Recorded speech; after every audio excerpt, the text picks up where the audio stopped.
Good afternoon, and thank you all for joining us for today's Seekers and Sages. My name is Carla Alcindor.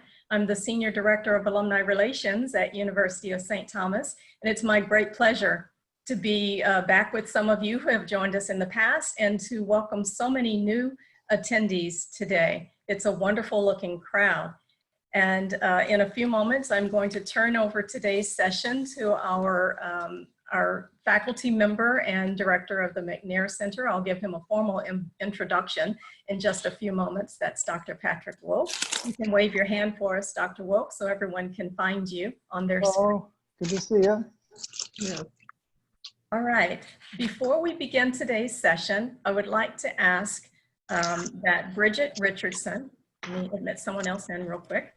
Bridget Richardson, who's also just waved for you, who is a graduate with a Master of Arts in Faith and Culture from the Nesty Center for Faith and Culture at the university in 2017, and is now the Assistant Director of Pastoral and Ecumenical Initiatives at the Nesty Center, to start us off in prayer. Bridget? Thank you, Carla, and thank you all for allowing me to lead us this morning. And I just feel so humbled to be a part of this group. And even when I was looking for, ideas and inspiration about the prayer, I found one online that I hope maybe I can share with all of you that you can use in your own prayers about any businesses you have started, in your entrepreneurship, or even with your staff as they pray about the jobs that they're doing. So it's called a vocational prayer for entrepreneurs. So I invite you all just to take a minute. We'll take a deep breath and I'll read the prayer to you, and we'll all just, we'll kind of have a little moment of silence to start it, but afterward I'll finish it up with a short prayer just from my heart. Okay? So in the name of the Father, Son, Holy Spirit. Amen.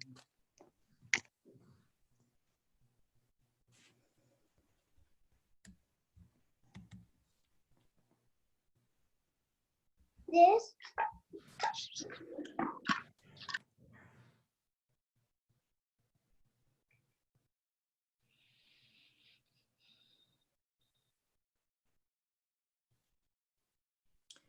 Dear Lord, as we come to you to honor vocations as a way our people serve you in the world, we are thankful for those who feel a calling to start new things, new businesses, new products, and new initiatives. Entrepreneurs are like artists, and perhaps more than any other vocation, have the opportunity to model what God did in Genesis, create something out of nothing, bring structure out of chaos, and hope to call it good. Lord, it is a great honor to create things, and that creative gift comes from you. We thank you for those with the wiring, the risk tolerance, and the willingness to create.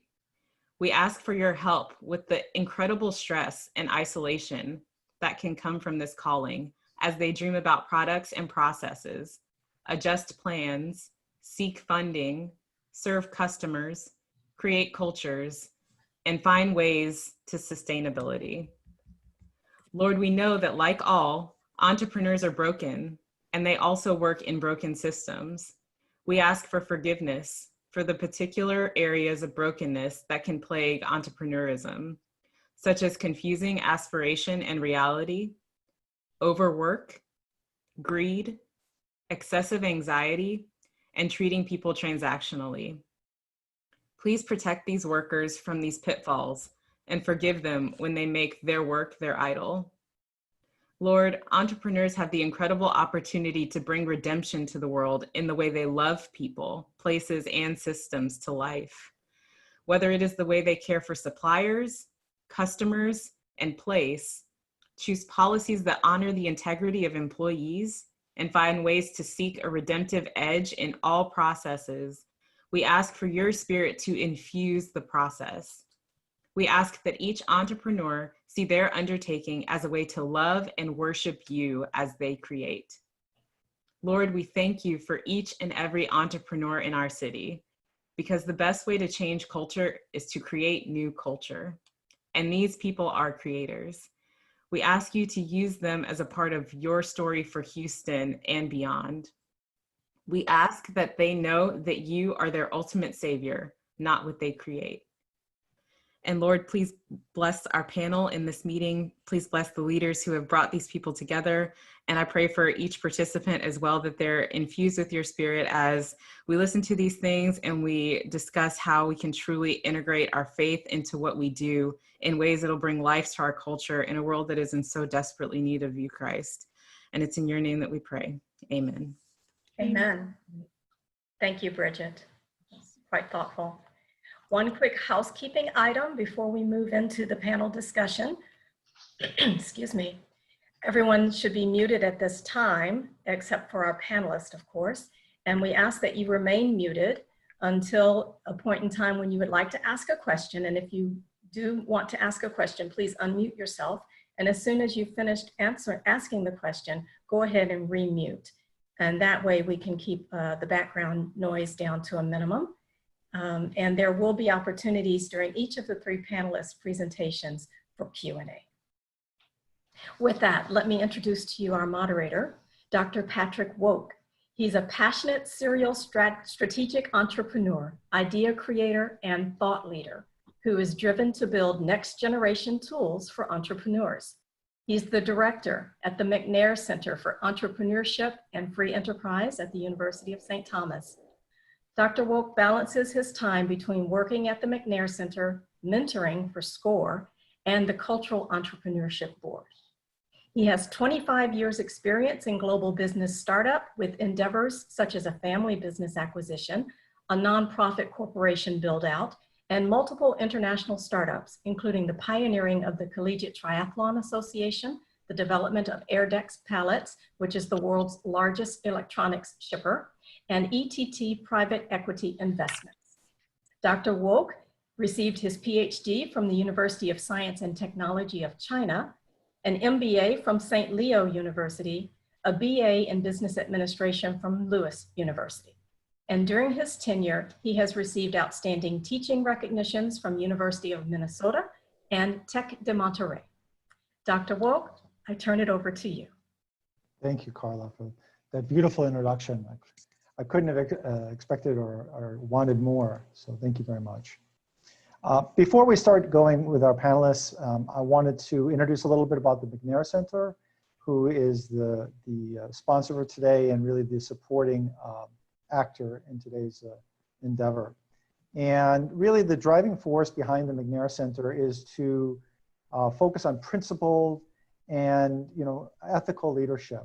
It's one of the real peers of what we look at in our endeavor, and to educate and making education available to college students, high school students, older people like myself, really making it important and available to everyone, that the ability to build a company and to engage in this thing we call the free enterprise. And as we look out into the world, one of the things we look at, and I always have a visual idea of how entrepreneurship really is, and that entrepreneurship, if we think of it as a train, okay? And behind it is, behind this train is our community, is our country, is our culture. And at the front of it is the entrepreneur. But the thing that really guides entrepreneurship, the thing that we really look at as the thing guiding entrepreneurship is the morality. And that is the tracks that lead that train. And today that's one of the things that we're going to talk about, is about how entrepreneurship and faith unified to help in morality, help in our lives, and help us lead through challenging situations. Just a few things, a little housekeeping on my side, Carla, I'm going to share that we're looking at the upcoming in 2020. We're looking at redoing the E minor. We previously had an E minor at the university. And our change of focus is this year is really looking at developing in our students the side hustle. We think that one of the really great places for people to start is to start early and to start often.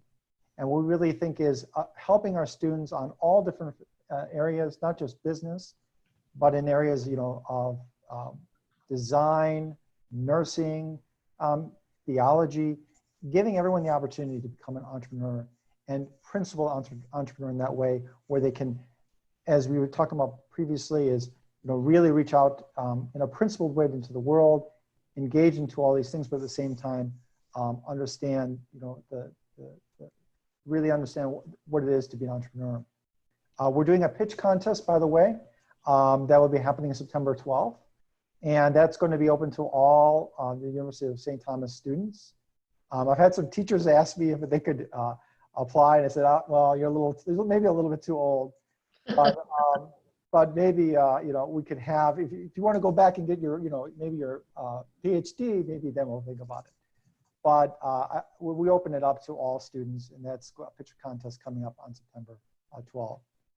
And finally, one of the things that Carla has been kind enough to help us work on, and the thing that we're going to be launching this year is a monthly series, is this series focused on faith and entrepreneurship. And we really think this is a hallmark issue and one that's not talked about enough. And the reason being we look at it is there's really a lot of, how we say, in media, there's a lot of, maybe not bad news, but a lot of different views of like what entrepreneurship really is.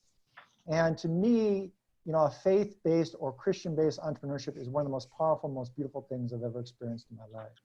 Okay? And being at the University of St. Thomas really allows us, opens up the doors to talk about these issues, about faith and entrepreneurship and how they come together, which at a lot of other institutions, unfortunately, they're not able to talk about. And so I think this is a great thing that that we can open this door. I really appreciate Soledad, Manuel, and Ross coming in and talking about these issues. This is amazing. We have amazing alumni to come in and help us share. And in doing that, I'm going to go roll right over into my introduction of Soledad, if you don't mind. Maybe I'll give you a nice little intro here. Soledad graduated, I believe in 2002. You got your Master's of International Business, very impressive, from the University of St. Thomas. She is the founder and CEO of STC Consulting, Business and Financial Management. It's a financial management consulting firm. And she helps improve product and productivity for businesses. Some of the solutions that she does include CFO on demand. Wow, we need that sometimes. And some of my old companies. Financial speaking of workshops for corporations, financial management, business consulting, financial modeling, financial training, and bookkeeping services, something I've always needed as well. So she's a global senior financial executive with 30+ years experience. Wow, very impressive. And she's also a CFO for 2 nonprofit boards, Power on Heels Fund Incorporated and Beautiful Purpose Incorporated. Great names, by the way. And okay, so I didn't know this about you, but you just won a recent award. Is that correct? Yeah. The Emerging Entrepreneur. Is that correct? In 2020. Yeah. Congratulations. That you must be very excited about that. So in doing that, I'm making your introduction. I just want to thank you very much for coming. And you and I had a conversation when we almost, was it a month back or 2 weeks? Yeah, like a month ago. A month ago, about how you came, maybe this is a good way to introduce how you came to the University of St. Thomas. I think it's a beautiful story. And if you don't mind sharing about how you came to the school, and it really kind of shows your spirit. Thank you. Thank you for that wonderful introduction. I'm Soledad Tanner. And I, as a child, I had a dream. I had a dream that one day I will come to the US and go to the university here. And I was born and raised in Ecuador. I'm the daughter of a Swiss German father and an Ecuadorian Spaniard mother. And I had no clue how I was gonna get here, but I knew somehow, and I think that links very well with the topic of today, because having the dream and the faith that somehow things are gonna work out if you work at them hard enough and you dream of them hard enough, I think is the path that repeats and repeats in my life. So the dream was that I would come to Houston and I will come to the US. I didn't know where, and thanks God I landed in Houston, one of the most friendly cities in this country. Still adapting to the heat of the summer, but work in progress. And I knew I found a job, and I knew it was time to go and find my university, right? So at that time we didn't have GPS, so just don't laugh, but that's true. We had a book, an orange book called Key Map, which I will study so I could find my way through the city. And I took one day off from work, and I decided in that date I will visit like 5 universities in Houston, because that's all I had. And I had visited all of them, and my last university was University of Houston, University of St. Thomas. And I was quite overwhelmed by the sheer size of the universities and the unfriendliness sometimes, and the convoluted processes that were so different of what I knew from before. The language was not such a challenge. Sometimes when it was too southern, it became a little bit of a challenge, but I could manage. So I arrived at University of St. Thomas at 5 p.m. after driving all over the city, and a little bit defeated, a little bit hot, a little bit overwhelmed. And I sat there and I said a prayer outside the school of the building of the business school. And I said, God, help me find my place here. I didn't know anybody in Houston, and I didn't know anybody to ask. Please send me a sign. And, you know, maybe we have this child dream that a sign would come from heaven and would show us the way. And so I'm sitting there doing that. A priest just walked right in front of me and smiled to me, and like said, like, good, you know, hello. And I say hello, and then he walked, and I thought, is that the sign? Is that the sign that, you know, God is not going to show up right there, but it's going to send somebody? So I thought, okay, I guess I would take that as a sign. So I walk into the business school, and I said, my name is Soledad. I'm here because I want to enroll in this university today, right now. And she looked at me and she said, okay, these are the forms. Fill it out, and when you have the package completed, you know, send it back or whatever she said. I said, no, sorry, you don't understand. I'm here to sign up today. I want to start school on Monday.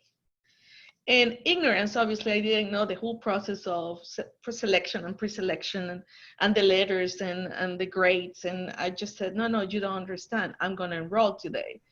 And then I proceed to sit down in the chair, and I said, I'm not leaving this office until I'm officially a student of this university, because I have a dream and want to study, and this is the place. And I know this is the place because I just saw a sign. And I was very serious, and I meant it. And she's like, why don't you take this home? I said, no, today. So at the end of like the 2 hours begging back and forth that please accept me, that I was going to be a great student, she said, okay, do me a favor, write an essay. Why would you do if you become a student at University of St. Thomas? And if on Monday somebody drop out or drop off, and it's like, I don't know what that is.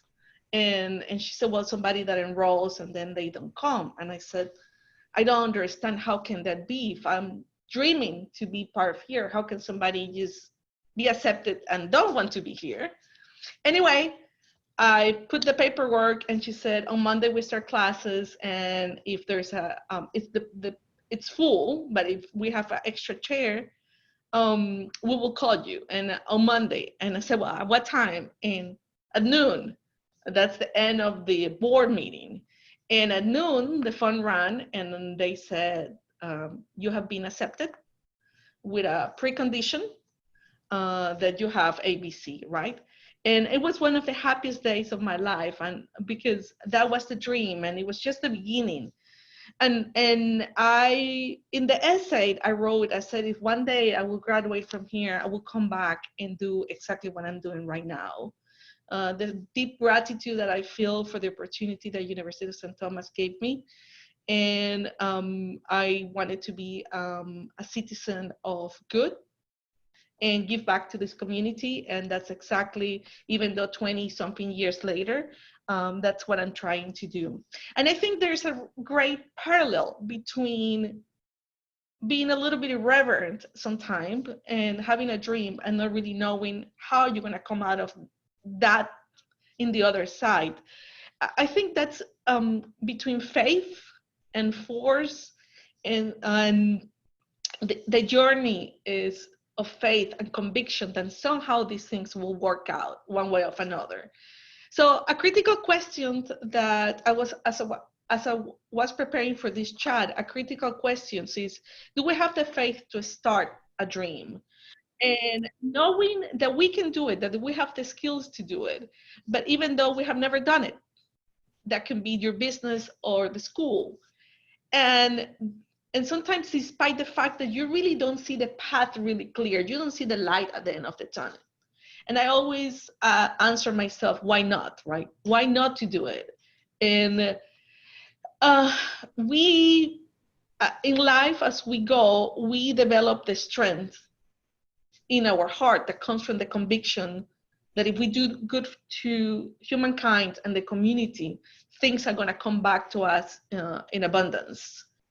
So as I had that dream, and Carla, if you want to put the second slide and also do a time check for me when it's time, or I think I want to leave.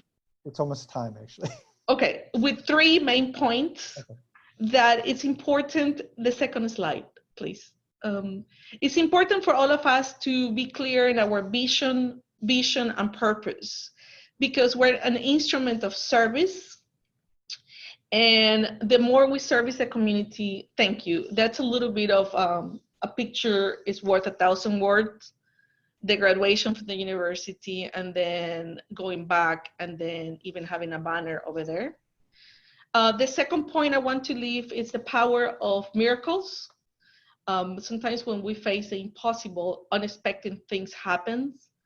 And the third one and final one is that regardless of its life or entrepreneurship, that we need to work with integrity, work smart, be grateful, and never, never, never, never give up. Thank you for the opportunity. Soledad Tanner. Thank you very much. That was very beautiful. So let me switch this real quick. Okay, thank you very much, Soledad. I think because of timing, we may not have time for Q&A right now. Mm-hmm. And so we're just going to move on to our next speaker, if that's okay. And I'm going to make the introduction. But thank you again so much. It was very beautiful. And thank you so much for sharing. Thank you very much for sharing your experience. So Manuel is also University of St. Thomas graduate. He graduated, he got his BBA and his MBA, well, both at the same time, from 2005. Manuel Aguilar is a co-founder and partner with Seth and Alexander Advisors, is an innovator of full service and financial accounting company with primary focus on strategic business growth through financial management and closely aligning through the accounting process, very focused on the accounting process.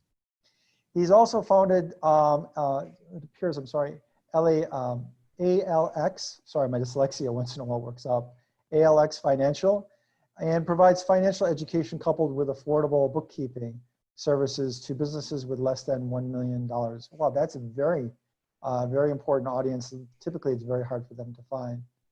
And, well, a third business, he also built a COMA, C-O-M-A-L, Como Creek Capital. It's a nano venture capital fund. Beautiful, that's really nice. Focusing on minority investment positions. Very nice, very well done, Manuel. He additionally contributes his time nationally, locally through with Goldman Sachs, helping, it appears 10,000 small businesses, this strategic growth focus program that he's involved with. In finishing that, I wanted to thank Manuel for coming today. And I don't know if the camera's put on him or not. Manuel, are you here? Yep, I'm here. Just want to make sure. You and I talked a little bit, I'm going to give you an introduction. We talked a little bit about the things going on in your life about COVID. I think that was one of the things that, you know, as being in the financial area, it's really challenging for you, having to deal with business owners, especially small business owners. Maybe you could talk about some of how COVID and your business owners and your personal life, how they interact. It's something you and I discussed previously, and is, you know, a place that we could start to share and your experiences with, you know, your personal life and your connection with God and your connection with belief. Absolutely. So thank you all. I know we only have I only have like 14 minutes with you, so I'm going to try to cover as much as possible.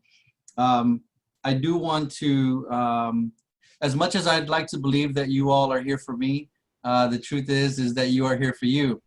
And that's how it should be. Looking for some nugget of information that might make a difference in how you can apply it in whatever it is that you're doing, in whatever capacity that you have. So I will share that story.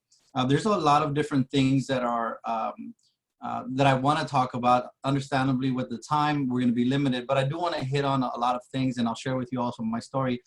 I was tasked with really discussing entrepreneurship, intrapreneur, what does that mean, and then the gig economy. So let me try to tie that all together. I've got 9 points that I'm going to share with you, and we're going to make this happen real quick. If we run out of time and there's no Q&A, by all means, Carla, please feel free to share my information with everybody. I'd love to be able to talk a little bit further. I'm all about virtual meetings, having virtual coffee, whatever it takes to keep things moving forward. So first, Bridget, that was an awesome, awesome prayer. Particularly, I mean, if you can share it with me, please let me know so I can share it with everybody else. There is, what spoke to me on that was the wiring and the risk tolerance. And I've always shared that with people, is you have to, like, some people are just wired, and for different things. I noticed that for me, I have a high risk tolerance, and I also have the wiring that I need to be able to do things in the way that I do. So it really is something that do some self-reflection. What am I really wired for? How do I use that and apply that? And what I consider being wired for it is what you've been gifted with, right? The favor that God has shown you, and what you pick up and how you learn things, and how you work best. And when you connect your faith, when you connect entrepreneurship, you're going to find that wiring that fits you. The second point is going to be, all right, so I was, regarding faith and entrepreneurship, so I was with an organization that I wasn't happy anymore. And really, what was a turning point for me in saying, you know what, I need to go ahead and make an exit, is I came across, it was a quote that said, if all you seek is money without values, you're bankrupt. If all you seek is money without values, you're bankrupt. And as an entrepreneur, a lot of times it's the hunt, right, for that money and to lead a certain life in a certain way. But that values part really, really does have to be a cornerstone of being an entrepreneur. So with that said, I made an exit. And when I left that organization, I told my wife, I said, hey, I'm leaving. And her eyes just got really, really teary-eyed. And she's like, what are we going to do? Because she is more of a structure person, and she works well with large organizations. So it was a little bit difficult for her to understand, is how are you going to make this happen for us, right? So my faith in everything, in applying the beliefs, my Christian beliefs to what gifts I have been given, really did come out to the forefront. And I've been given gifts, and I was 100% confident that because of these gifts, I was able to, that we were going to be fine. Sure enough, I picked up a contract with Baker Ripley. Goldman Sachs, 10,000 small businesses, said, hey, we have this part-time opportunity, come work with us. And so because of my faith, that was my delve into the gig economy, right? So entrepreneurship in the gig economy, it's, to this day, I have this financial company. I continue to help Baker Ripley with their entrepreneur programs. I continue to help Goldman Sachs. I'm able to now help them on a national scale. I'm a national lead faculty as well. So I am very much still a business owner, but I'm also in the gig economy. And so what I want to let you know that is, you can do one thing, but also be involved in the gig economy. Having said that, though, the thing to consider is, it's not enough just to be in the gig economy, but you really need to get fulfillment out of being in that gig economy. And that fulfillment piece is, I think, where a lot of people go wrong. As an example, I see Dr. Shine is on here, and I know that he wrote a book several years ago, maybe a couple years ago.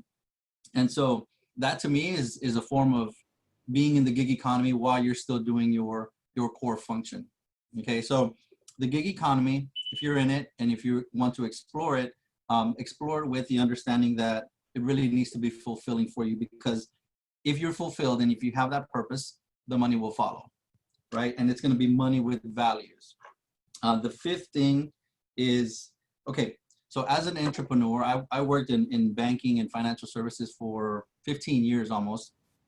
And a lot of times the organizations are really great at making you feel part of the team. What happens is, I think people start identifying with, this is who I am versus this is what I do.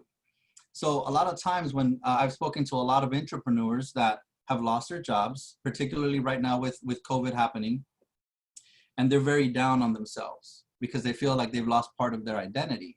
But when we go through that conversation, it very much becomes, this is not who you are, this is what you do, right? Let's explore who is it that you really are as an entrepreneur. And so if you're in that space, and if you know of anybody that's feeling like that with everything that's going on with COVID, then the recommendation is identifying with, not are you this, or this is what you do. And just those two distinctions will really help them from a mindset perspective be able to move on to understanding how can they better themselves. Next thing, number 6. So I have a dashboard that I use for myself. As a business owner, you have KPIs, you have my P&L, my balance sheet, my sales, you have all these different things, but a lot of times we don't have a dashboard for our own lives. So in my dashboard, I have, it's essentially a volume meter, right, on a 1 to 10. And I include faith. I include my faith in that dashboard meter.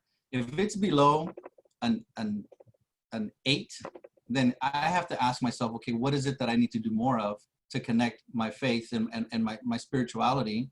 What more can I do for the church? What more can I do for the school? So that meter could be, now it's hard to always be on fire, right? But it is important to have that. So if you don't have a faith meter, get one. And when I mean get one, it's as simple as getting it down on a piece of paper on the 1 to 10. How am I feeling today about my faith? It's a 6. What do I need to do about it? If it's a 2, then we really got to talk, right? Let's get on it. So that's how you can do that with your health. You can do that with family. You can do that with work. And you definitely want to do that with your faith and your spirituality. Number 7, we talked about 7. I skipped around. 8, if you can show that image, Carla. So the image that I chose that really spoke to me is servant leadership. And Carla's going to share that image with you right now. And yeah, all right. We'll give her a second. So the image is of Jesus washing the apostles' feet. The reason that speaks to me so much is because that really is the approach that you want to take when you are genuine and when you are serious about your convictions and who you are and how you want to lead. Often there are people who lead with an iron fist. There are people who are not very confident in who they are and themselves. And so servant leadership to me is something that it's very, very easy to do, so long as you do some self-reflection in how is it that you want to make a difference? How is it that you want to change people's lives? What I often tell people in my conversations is that when the lights are about to go off and you are asked, what did you do with your time on this earth? It wasn't about how much money you made. It's not going to be about anything else other than whose lives did you impact and what legacy did you leave, right? Because that makes all the difference in the world on the life that you led and how people are going to remember you. So servant leadership, if you feel like you haven't done enough of that, then look for an organization, look for people to mentor. We each have a gift, and there's somebody out there with that gift that we can help. So please find a way to be a servant leader and do more of that in your life. I promise your faith meter will significantly increase if it's not already. Let's see, the 9th thing is, so I read a book a long time ago called Jesus CEO by Lori Beth Jones. Jesus CEO. She's done a number of different books on how Jesus was an entrepreneur and how Jesus was a CEO. And it really spoke to me because in my entrepreneurial mindset, I liked how he led teams. One of the things that really spoke to me was Jesus wasn't out there trying to convince people that didn't want to be convinced. He was just saying, this is what I believe. If you also believe what I believe, then follow me, right? And a lot of times we're sitting there banging our heads against the wall trying to get people to believe us, but that's not the case, right? I'm not out there trying to convince people to be part of our company. This is how we do things. And if this is how you want to do things, then come with us and it'll be a great relationship, right? So if you find yourself having to convince a lot of people to do something, then you should probably move on, and you'll find other people who are going to listen to your message, who do want to follow you because they also believe the same thing that you do. They share the same values, right? They share the same purpose. Look for those people and surround yourself with those people. So the final story is that Dr. Wook wanted me to share with you is, so in February of this year, my wife was diagnosed with, and she's in the other room, she might hear me, I might get in trouble, but I'm going to share this with you anyway. She was diagnosed with a kidney cancer. And at her age, that's just really strange, because typically it's something found in a much older, a much more senior generation. And so they found this, she's getting surgery. Things are about to go into shelter in place. She got it on March 16th, her surgery. And she said, yes, let's do this. God opened up our doors. He found the best doctor in the entire United States, and an appointment opened up. So everything progressed rather quickly. And so God was showing us favor. He was saying, here's where I need you. And we didn't understand why things came together so quickly, but it was a really stressful situation. Now, what I could have done was just internalize it. Why is this happening? Get mad about life. But with my network of small business owners, a lot of people were coming to me saying, hey, Manuel, what do I do? Like, pandemic, shutdown, what's going to happen? A lot of people came freaked out. And I could have just said, you know what? I've got my own problems to deal with. I've got my own situations to worry about. But because I was gifted with being able to speak to people, with being able to walk them through certain things, and the favor that I've been shown, I have a responsibility to also help others. So while my wife was in surgery, I was taking phone calls with small business owners to help them talk through their situations. While she was in recovery, I was taking meetings, helping small business owners. One in particular was a pediatric occupational therapy group. They were about to go out of business, or at least they thought they did. And by the time we were done talking after a 1-hour conversation, they realized that things were not as bad, that they were going to be able to continue, and they were going to be able to stay in business. Because of that conversation, there's a lot of children who were able to still get the assistance that they needed from them. The business owner was much better for it because they can continue living and paying their employees. And the children were better for it because they were receiving that occupational therapy that's so desperately needed for them. So with that said, faith and entrepreneurship, that was really, I feel like a test. And while some people would have said, hey, that's pretty shallow of you to not be sitting there worried, stressed out about your wife. That wasn't the case. I was stressed, I was worried, but I also had a responsibility to continue my faith, to continue being an entrepreneur, and to helping everybody with the gift that I was given. So that's my story, and I'd love to join any of y'all for a meeting if you ever want to talk about it further. Wow. Thank you so much, Manuel. That was a beautiful story that you had. And I think that demonstrates really the idea of what we're talking about today is, where God has given us a gift, and there are many times we're challenged about that gift. And, we help others, we're involved with others in the world. God sees that, and he also helps us in our own lives. So absolutely. Thank you. Very beautiful story. Now I'm going to go with the last person today, Ross. Ross Williams is also University of St. Thomas graduate. Wow, this is a trend. Huh? He has an MBA from 2018. Got his MBA. Ross is a co-owner of FPG, Fast Printing and Graphics company, and he does his business with his wife. Wow, congratulations. That I don't know if I'd ever be able to do that. That in itself is a miracle, right? That in itself is a minor miracle. He is also not only is he an entrepreneur, but he's also devoted his life to helping the nonprofit field. And this is something that I learned about him. He has worked previously before starting his business. He worked with the Boys and Girls Club of America, and that is one of the most amazing organizations. My hat off to you. I mean, that is really a great commitment and a great group. Thank you. Not only that, but you've done that profit work, or you did that previously, but you also have continued to do other nonprofit work for the last 20 years, volunteer work for the last 20 years or so. Mm-hmm. During his tenure, FPG went from 400 square feet. I'm still converting from metric to feet. I'm always having trouble. And you've expanded to, is it almost 5,000 now square Close feet? to 3,000. Okay. A warehouse in near the NRG Park. I think we all know where that is, right? And a lot of that, I think he also was telling me that he's very blessed with the opportunity that the Super Bowl came in 2017. You can talk a little bit about that if you like, and how that really helped blossom your business along with all the efforts that you've had over the years. Really, really amazing how you've expanded your business so rapidly. Mm-hmm.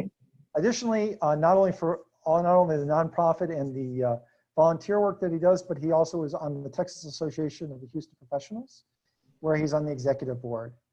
And just to kind of lead into our conversation today, Ross, I wanted to talk about that. You had mentioned previously that entrepreneurship runs in your family, Mm-hmm. right? And so maybe that's somewhere you could lead off, tell us a little bit about that. Tell a little bit about how it is to be run a business with your wife, right? And don't get yourself in trouble. No. And talk a little bit about some of the challenges that you talked a little bit about, your personal challenges in your family, and how entrepreneurship and faith has kind of delivered you through those. Absolutely. Thanks again for having me, and I really appreciate you guys being able to listen to my story. My story is not as incredible as everyone else's, but it's still my story, and I own it and I love it. Again, what Soledad and Manuel had a lot to say was very, very important, because I think that I hope everyone's taking notes, because what they did say a lot about entrepreneurship and faith is worth listening to. For me, my personal story, as I talked to Patrick about, is that it starts in Dallas. My family and my grandparents they were all entrepreneurs. From owning a farm to my parents owning a nail salon and restaurants and other businesses as well. And so we grew up in a house that we knew sacrifice was very important. If I were to ever convey a message, I don't have bullet points or anything like that for you, but I do have one important message that personally I think that every entrepreneur kind of will relate to, is that one simply cannot own a business without faith. You can't. I mean, no business exists without faith. Whether it's faith in God or faith in yourself or faith in your crew or whoever you're working with, a business just cannot succeed. I mean, we all take risk. We start with the risk. You start with an idea. The idea, the decision, whether it's a good decision or a bad decision, you start to kind of really contemplate where this is something you want to go with. And then eventually you stare at it long enough and certain things start to work themselves out. In my personal story, I grew up being told by my parents and of course my family that you're going to do something great. I'm not sure what it is, but just stick to it, and whatever comes to mind, it'll work itself out. So growing up, I played sports, and I was the guy who came home every single day and helped my brothers with their homework, and I would feed my brothers and my sister, who was even older than me, take care of her and get the laundry done, clean the house, and get everything done, so that by the time my parents would get home from their businesses, was one less thing they need to worry about. I went to school. I didn't miss school. I didn't like going in late. I was on ROTC. I did everything I was supposed to do. I was that poster child that most parents said they wanted. And then it came to college, and I had no idea what I wanted to do in life. Only because I felt that I was good at a lot of things, but there was no answer. I had no idea what to do. So I took a job with MCI right out of college, and they paid me to travel across Texas to nursing homes and to test their systems to convert from landlines to internet. This was back in 2000. I ended up taking a trip. My boss calls me and says, "You know what? We're going to fly you to South Padre. We're going to take a trip, and we're going to have a chat." And I get there, and he says, "You're fired. I love you to death, but I'm going to fire you because my expectations of you are so high that you don't need to be here. You need to go to college. And so I on my way home, I'm not a very emotional person, but I'm just completely confused and have no idea what to do. And I stumbled across Stephen F. Austin in Nacogdoches. It's my last gig, my last job. I go in there and I let them know what's going on, and I apply for school, and I get accepted, and my journey, that's when my journey starts. Of course, by that time, a lot of things have happened, and I still felt like there's something was missing, and then I met my wife. You know, so I met my wife, and she literally renewed my faith and my belief that my life is just beginning and it's only getting better.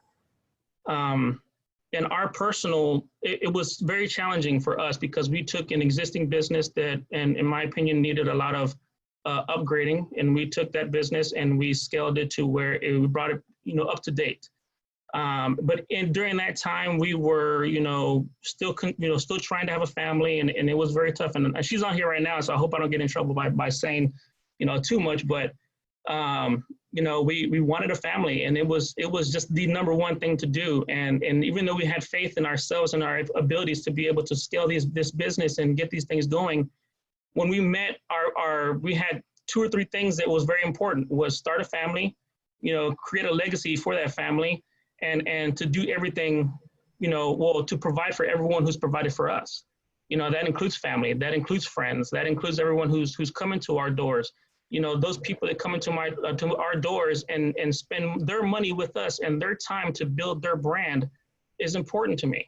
It's important to us. We want them to understand that they are family going in and going out, and then it goes from there.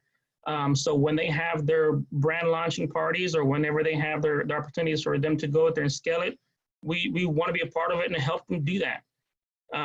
So 12 years in the making, we finally got a family. We finally had our baby Sophia. And that right there is honestly a testament to faith. Again, everything that went bad, everything that went great, I mean, we were just a lot of times beaten up. I mean, there's this quote that I know if you're into sports, especially if you're into boxing, everybody knows who Mike Tyson is. Mike Tyson says everyone has a plan until you get hit in the mouth. And so, perfect example, sales are down, that's a jab. Contract has been canceled, that's a jab. You know, recession, another jab, 2008. Hurricane Harvey, another jab. The pandemic, another one. You know, so for me, faith is just the plan and the ability to get back up. You know, the prize at the end doesn't have to be necessarily money or popularity or even success, but it can change someone's life, put money on or put food on some people's tables.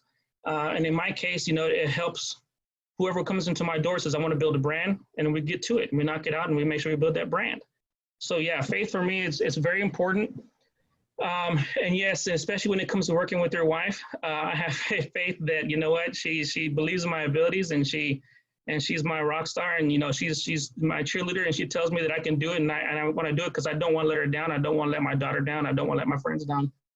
And I don't even want to let my clients down. I want them to feel good about coming here. You know, we've had our challenges, we've had our ups or downs, we've made our changes. We've made, you know, we've progressed, and because of that, because of faith, we're getting where we want to be. So like I said, for me, the one important fact, and I'm pretty quick, so if you want to go out there and save some time for Q&A, again, you cannot be in business without faith. Faith is the number one thing you have to have. I mean, it doesn't matter what you're doing. You start out with a business idea, with a plan, and you have faith that it takes off. And if it doesn't, you move on to the next one. You know, you get the calling and says, you know what, this is not for you. This is not where I want you to be. You have faith that God is leading you where that is, and you take it, and the most important thing you can do is just listen. And a lot of times God will not necessarily speak through you personally, but he'll speak through someone else. And he'll sit there and tell you, you know what, I don't like the position that you're in. Or, you know what, you know, I have an idea. The pandemic, I have clients that we've met that have worked in the wedding industry for years and have made very good money and very good connections. And right now, since there are no weddings, they completely shifted their focus into something else. And that's faith. Faith that something will come in and pick up right where you left off. Thank you. That was very beautiful. Thank you. I really appreciate it. And I think that finishes off for today, and we're going to open up, and I think it's a good suggestion. We'll open up for Q&A. But just I want to kind of review a few things of the last three speakers, and I really love the analogy you made. You know, it's like you get a jab, you got to get back up. You know, if you get knocked on the ground, you got to get back up, and you have to have the faith. You have to get the belief that when you get back up, you're going to get another chance. Right? You have to have that belief. And you mentioned as well your friend who has the wedding store, right? They had a faith that they're doing God's work. They're doing the work that they should be doing, but maybe they have to change the direction they're going in. It's a very beautiful thing. And also, just to recap, one of the things that I learned from Manuel is, you know, you have to have a faith meter. Is another thing also I think Manuel brought up is really great idea.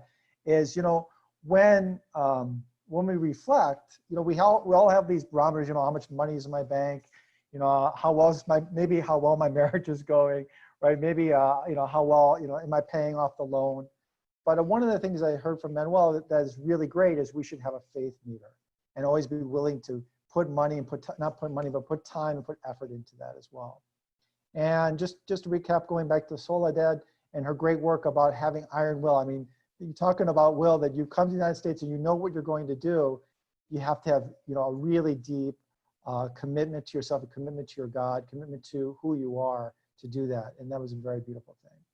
So I really appreciate, I mean, you can see today, all of these ladies and gentlemen, you know, have a very deep, rich faith, real deep belief in themselves and in God. And I think that's something that comes across. And I really appreciate you coming today. So I'm going to open it up. We have about a few minutes. Carlos may cut me off, but we have a few minutes for a little Q&A. So if anyone has any questions, this would be the time. Carla, do you want to handle that? Yes, you're right. This is a great opportunity for anyone with us today to ask questions of Dr. Wolk or any of the three panelists that have spoken with us today. So if you do want to ask a question, please unmute yourself. Beverly, go ahead. Gig economy, G-I-G is what I think you're saying. At first I thought you were saying big economy, B-I-G, but I think you're saying G-I-G. What do you mean by that? Right. Sure, Beverly. So in a gig economy, yes, with the G. So and if you've ever heard anybody speak, maybe they picked up, maybe call it a performer, and say they got, you know, they got a gig, or I got this new gig. It's just a commonly used word as to you got a quick job, or you got a job. And so previously, generations ago, people would get on with a company, and it would be essentially a lifetime job that you would have. It was looked down upon to have several jobs or to keep moving around. But the truth is in this day and age, it's quite commonly accepted for you to be in a gig economy where you get to determine how much you want to work. You get to determine how you move forward. You get to determine that work-life balance. And so you're given a little bit more control over how you manage that aspect of it. So when I picked up a gig with Goldman Sachs, when I picked up a gig with Baker Ripley, those were ways of me saying, I determine my own schedule. I determine how much I want to make. I determine how I move forward. So that gig economy is essentially getting that work and then performing it and then moving on to something else. And a lot of people, going back to being wired, that works really well for them. I like having finite commitments, which I know that they're going to be over and I can move on, because for me, part of that is also growing, learning new things and continuing to expand my horizons. So that is how I share what a gig economy is. Thank you. Now, I know Goldman Sachs, but what is Baker Ripley? So Baker Ripley is a $300 million nonprofit organization. They help mainly the low-income community, and they have an extension, which is an entrepreneurship program, which is early concept stage as well as early stage businesses, and it's all done in Spanish. So it's Spanish-speaking audience, and so I was able to help them with their entrepreneurship efforts and how to help the community. Because the barriers to entry are very low. but the risk is very high. And a lot of people, they lose a lot of money because they don't follow certain things. So we brought that to the community as well. And that's how Baker Ripley helps. Thank you. Yes, and thank you for those 2 questions, Beverly. Would anyone else like to ask a question at this time? Yes, I have a question. So, like when it comes to entrepreneurship, it's all about taking action. For example, if you watch Gary Vee, action, action, action, and I totally get it. But like when it comes to the faith component, I was wondering how you guys balance, taking action versus taking the time to pray and let God work in your lives, and not making that become a crutch and excuse from doing the work. And so essentially, how do you find that balance between praying and working and making things on your own? Would Soledad or Ross like to take that question? I think like everything in life, you have to check yourself constantly, because there is not a perfect recipe for the balance, right? Depending on the season of your life, either if your children are growing and they require more time, you obviously go to that side. Or if you are in the years that you're going to school, so your life is it's tilt towards what you're doing. But I think there's no secret recipe for that. It's something that if it's important to you, and you need to keep your faith practice, whatever that is, for whatever faith you have. And I think in order for things to happen to you, you have to have a proactive approach and work and rest and regroup and be on vacation and eat healthy and take care of you and exercise your physical body as well as your soul. So it's something that you are just conscious about it. And every so often you have to recheck and see if this practice is working for me, or I feel empty and I need to do something else. That's the way I do it. Thank you. Thank you, Merritt, for that question. I'm sorry, did you have a follow-up? I was gonna say, I definitely agree. Sometimes as an entrepreneur, things come quick and you have to really sometimes jump on certain things. So a lot of times you have to constantly recheck yourself to make sure you're kind of going down the right path. But a lot of times, especially when it comes to business, everything comes really fast. Like people want certain things, they want it yesterday. And you constantly have to check yourself, constantly ask yourself whether you're doing the right thing and whether you're doing the right thing for them. And I honestly feel if you feel like you're doing it for both, it should come naturally. And real quick, Carla, so Gary Vee is, for everybody who doesn't know, is Gary Vaynerchuk. And he's very popular, very well known. He's all about execution and action. However, Gary Vee, he is a Jets fanatic, and he shuts it down when it's time to watch the Jets.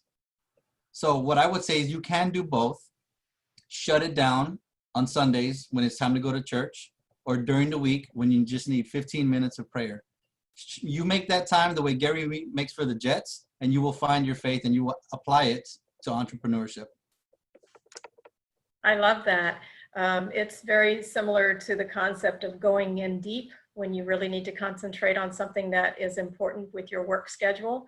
So why not also have a practice of going deep for our prayer and our spiritual lives, even if it's only 15 minutes, as Manuel said. Actually 15 minutes is a quite nice amount of time to go deep into prayer on a daily basis. Thank you for those responses and for those questions as well. We have come to the end of our time together today, so I would just like to take these last few moments to say thank you to everyone who joined us. We really, truly appreciate your interest in our topic today and your taking the time out of your schedules to be here with us. Thank you very much to Ross and Soledad and Manuel for being our panelists today on the subject of faith and entrepreneurship, and Bridget for that beautiful prayer at the beginning of our session together. Thank you. Dr. Wolf, thank you so very much for making this experience possible for us all. Formally welcome to the University of St. Thomas as the new director of the McNair Center for Entrepreneurship and Free Enterprise. We're so pleased and fortunate to have you here with us as part of the UST family. And I'll speak on behalf of everyone in the alumni relations world and for the university in general in saying that I look forward to seeing what you have in store for us. I'm sure there are many things in the offing, and we'll all stay tuned. I'd also like to encourage you all to stay tuned for more information about upcoming Seekers and Sages. Our speaker series will, for the time being, continue in the virtual space. And so we'll be letting you know what the next subject and speaker will be in the fall. So thank you once again.